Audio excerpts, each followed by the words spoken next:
And welcome to Real Politics Live. I'm Richard French. We're going to get to our top stories in a moment, but first, a sad commentary on some of the ugliness we've seen this election season. You know, it's always easy to tell when a political campaign gets desperate. Tonight, we got some sure signs it's apparently happening in New York's 19th Congressional District. If you watch the show regularly, you know by now the 19th, it stretches across a large portion of 5 Hudson Valley counties. The battle for the district seat in Congress, it's being waged between 6-term Republican incumbent Sue Kelly and Democratic challenger John Hall.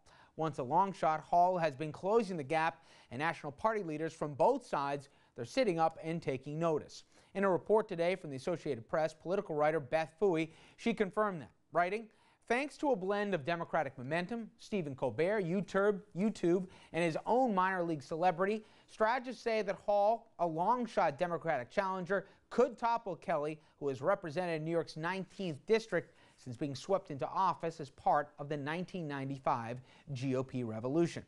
The AP writer went on to say the distance Hall has traveled since announcing his candidacy was underscored by former President Clinton, who headlined a campaign rally with him here last week.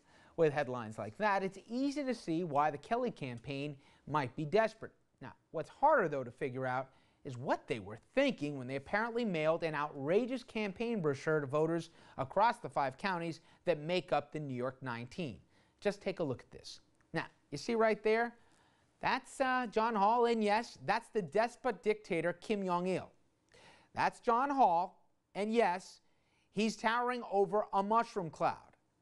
Then, right below Hall's name, Kim again, the man who starves his people to death drinking a hearty toast. Now, I've had my problems with Sue Kelly over the years, and that's well documented here.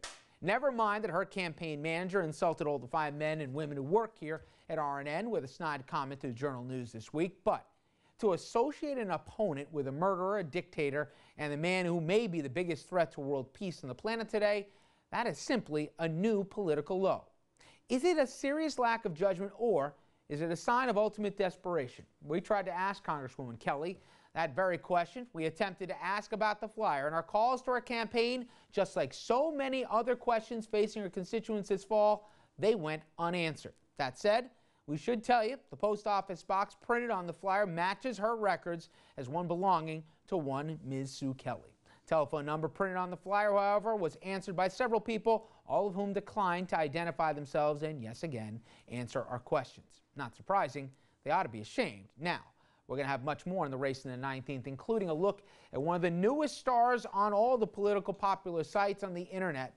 RNN looks at YouTube, looking at the Kelly Hall race a little bit later on Real Politics Live.